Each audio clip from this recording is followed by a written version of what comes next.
very Merry Christmas and tell you how much we love you, and we just celebrate the fact that God brought us all together. And I really feel like that when we understand who we are, and we get our identity. For 30 years, the world watched Joel Osteen beam from the largest stage in American faith, and the same woman stood beside him, calm and glowing and sure. Behind that polished image, though, a storm has trailed them for years. People whisper that the marriage is a performance, that something is breaking. Now Victoria has started to talk, and what she admits is more raw than the smile ever showed. The confession, Victoria never buried. For as long as this couple has been famous, a certain story has followed them around like a shadow that will not lift. The story says the marriage is not real. It says the warmth you see on stage is rehearsed, that the two of them quietly live separate lives, and that a divorce is always somewhere just around the corner. If you have ever watched a famous couple and quietly wondered whether any of it is true, you already understand why this story pulls at people the way it does. The strange thing is that the deepest crack this marriage ever carried was not put there by a scandal or a stranger. Victoria put it there herself, long before any of us were watching, and she has never once tried to hide it. Long before Victoria became the woman standing serenely beside America's most famous pastor, she was a young wife who liked things done her own way and did not handle it well when they were not. She has admitted this in her own words, and the honesty of it is startling when you consider how carefully everything else about the Osteen brand is presented. In the early years of the marriage, she was, by her own telling, difficult in the small daily ways that quietly wear a relationship down. She wanted control.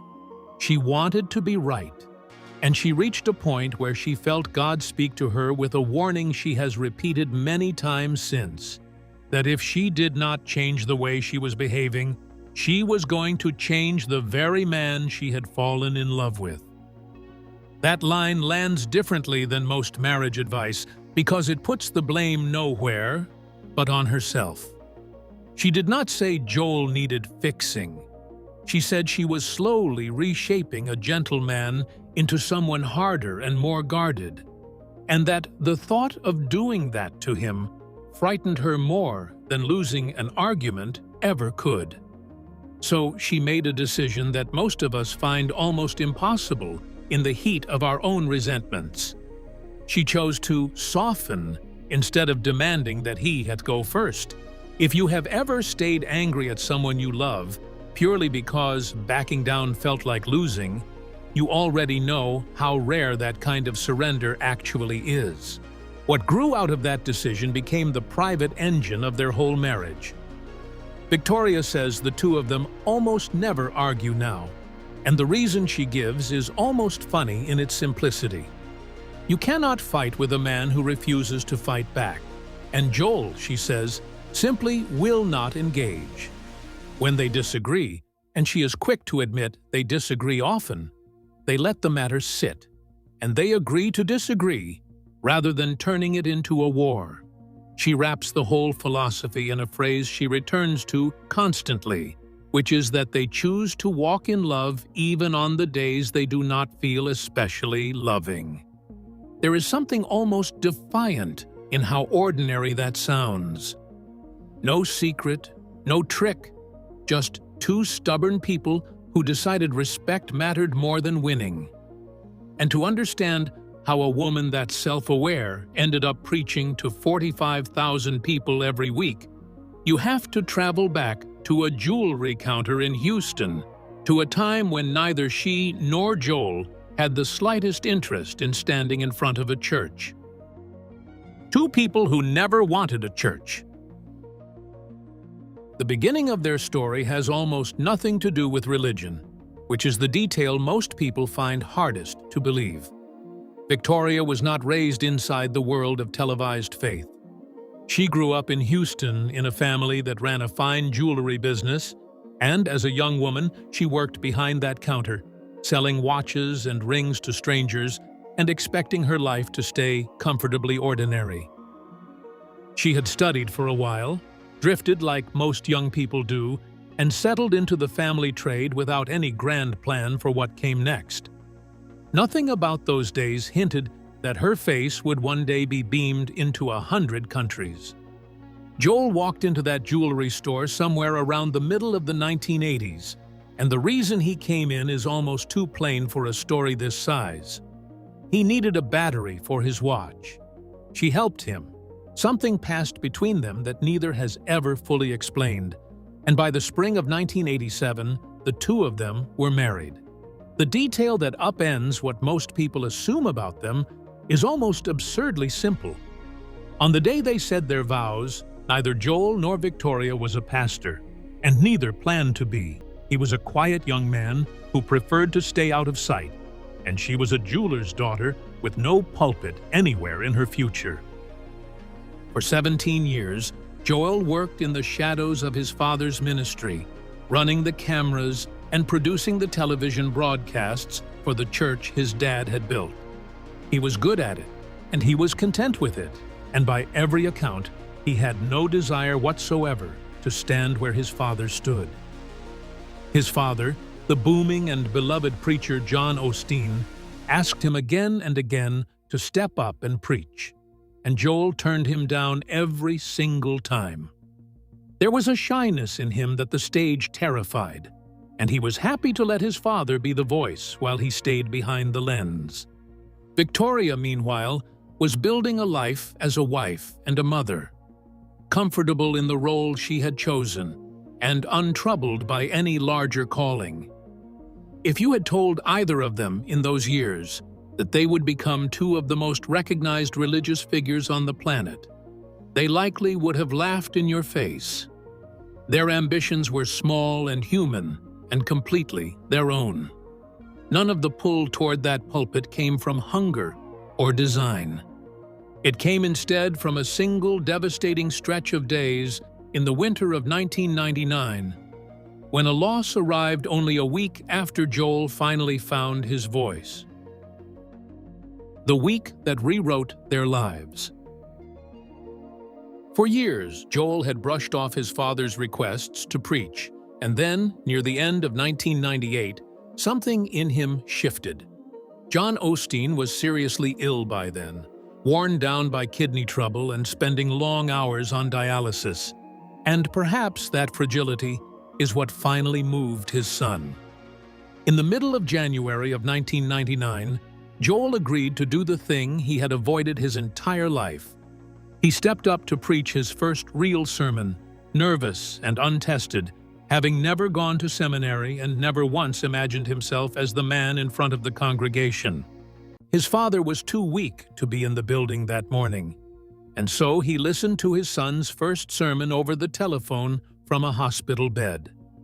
It is a small and quietly heartbreaking image, an aging preacher tethered to a phone line, hearing the boy he had begged for years finally answer the call.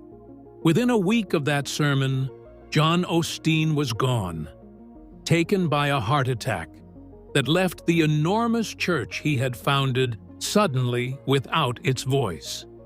Joel has said that in the days after the shock, a strange and unfamiliar desire rose up in him to step forward and address the people his father had loved. It made no logical sense, and he knew it. He had preached exactly once. He had spent his whole adult life hiding behind a camera. And yet, he took the pulpit anyway, and the ministry did not shrink in his hands the way many people expected. It grew into something far larger than his father could have dreamed. But this story is not really about Joel finding the stage. It is about the woman who was suddenly pulled up there beside him without any warning at all. Victoria had married a television producer, not a preacher, and now she was expected to become a pastor's wife and eventually a co-pastor in her own right. She has spoken openly about how jarring that was, calling the whole thing a completely new game that she never saw coming when she said her vows. Nothing about it had been part of the plan she agreed to. She could have shrunk from it.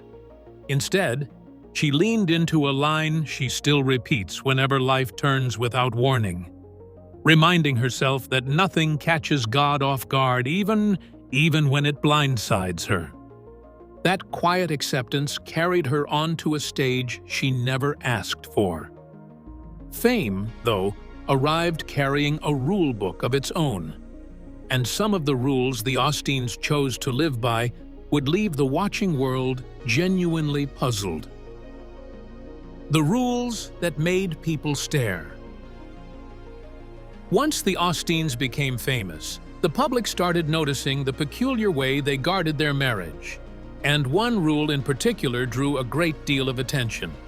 Joel has said openly that he never allows himself to be alone with a woman who is not Victoria. It is a practice often tied to the old evangelist Billy Graham, and more recently to the former Vice President Mike Pence. And Joel has confirmed that he has lived by it his whole career, exactly as his father did before him. He explains it by describing his mornings, saying he takes the first half hour of each day to search his own heart and ask whether he is still doing this for the right reasons. To his supporters, that sounds like a man protecting himself from the kind of scandal that has destroyed other preachers. To his critics, it sounds like something far more troubling. Legal scholars have pointed out that a powerful man who will only meet privately with other men can quietly wall women out of the very rooms where careers are made.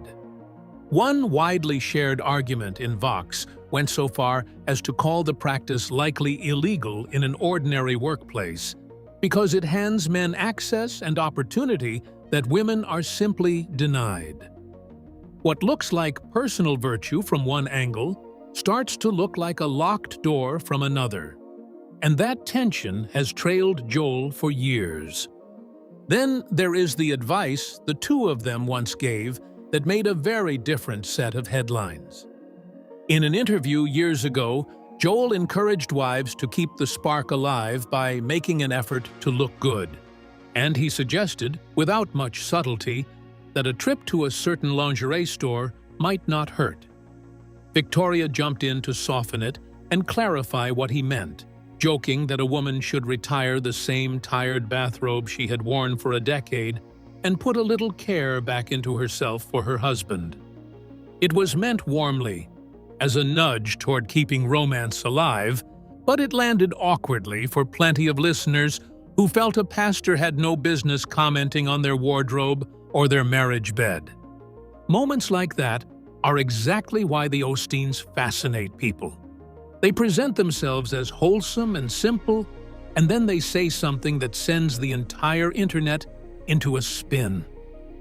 Odd household rules and cringeworthy advice were one thing, and the couple could laugh those off easily enough. Being marched off an airplane and hauled into a courtroom in front of the whole country was a test of a completely different weight. The courtroom and the clip. In December of 2005, Victoria boarded a flight from Houston bound for Colorado, sitting in first class beside Joel, and what happened next would follow her for years. A flight attendant named Sharon Brown later claimed that Victoria became enraged over a spill on her armrest and turned physically abusive, accusing her of shoving her against a bathroom door and elbowing her in the chest. The Osteens were escorted off the plane, the flight was delayed, and aviation authorities eventually fined Victoria $3,000 for interfering with a crew member. It was the kind of ugly and undignified episode that the couple's calm public image was never supposed to allow. The story did not end at the airport. 3 years later, in the summer of 2008, Brown took Victoria to court, seeking a public apology and a slice of her fortune as punishment, at one point demanding a share tied to Victoria's entire net worth. The trial became a spectacle, with a beloved pastor's wife forced to sit in a Houston courtroom and defend her character while the whole country watched. Both Victoria and Joel testified that no physical attack had ever taken place. After deliberating for only a couple of hours, the jury cleared Victoria completely. She walked out and said she was glad it was over, adding that she had expected to be vindicated because she knew the truth would stand. If the lawsuit tested her reputation, a short video clip years later tested her theology in front of millions. In the late summer of 2014, a brief moment from one of Victoria's messages spread across the internet like wildfire. In it, she told the congregation that when they worship and obey, they are not really doing it for God, but for themselves, because their happiness is what pleases God most. Stripped of context and looped endlessly, it struck many Christians as shallow and self-centered, and the backlash was brutal. One prominent commentator mocked her by comparing her words to a famously idiotic movie monologue, and the ridicule spread far beyond the usual religious circles. Joel, as he has always done, stepped in front of the criticism to shield his wife. He argued that the clip had been yanked out of a longer and gentler conversation, and that people had built an entire scandal out of a few careless seconds. Whatever you happen to make of her words, the instinct to protect her was immediate and total. Surviving all of that should have been the hard part. Instead, it opened the door to book deals, to some of the most famous people alive, and to one belief that would paint a permanent target on their backs. The empire, the icons, and the line they drew. Somewhere along the way, the shy producer and the jeweler's daughter turned into a publishing dynasty. Joel wrote one runaway bestseller after another, stacking up titles that topped the charts and sold in the millions until his name alone could move a book. Victoria proved she could do the very same. Her book about loving your life arrived in 2008 and shot near the top of the bestseller lists within a matter of weeks. And she went on to write for children as well, even launching a program to put books into the hands of kids who had none. Between the two of them, they were no longer just preachers. They had become a brand that reached millions of homes every single week across more than 100 nations. That kind of reach pulls powerful people into your orbit, and the Osteen circle grew star-studded. When Kanye West took his very public turn toward faith, it was Joel who welcomed him, and in the autumn of 2019, the rapper appeared at Lakewood before a packed and roaring crowd. The two men spoke often after that, and a friendship formed that surprised almost everyone who heard about it. When the couple pulled together a virtual Easter service during the lockdown of 2020, the names attached read like the lineup of an awards show, with Mariah Carey and Tyler Perry lending their voices to the broadcast. The jeweler's daughter from Houston was now trading messages with some of the most famous people on the planet.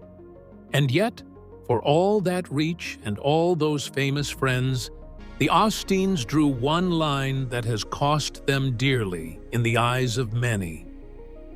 Years ago, sitting with Larry King, both Joel and Victoria made clear they believed marriage belonged only between a man and a woman. And Joel has repeated versions of that belief many times since, framing it gently as his idea of God's best, while insisting he is not attacking anyone. To his followers, it is faithfulness to Scripture. To his critics, it is a wound, and no amount of soft phrasing has ever fully healed it.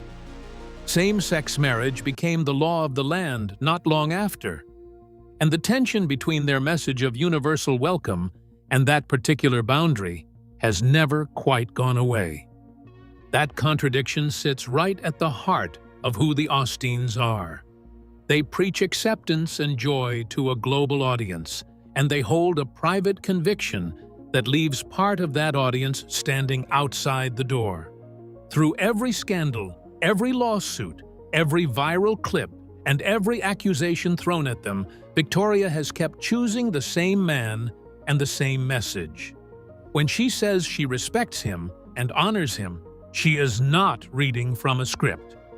She is describing the one thing that has quietly survived everything the spotlight has ever thrown at it. So after everything these two have survived together, I really want to know what you truly believe. Whether this is a real marriage that fought to stay standing, or a partnership that simply learned to perform on cue. Tell me exactly where you land in the comments below, because your honest take on this one matters to me.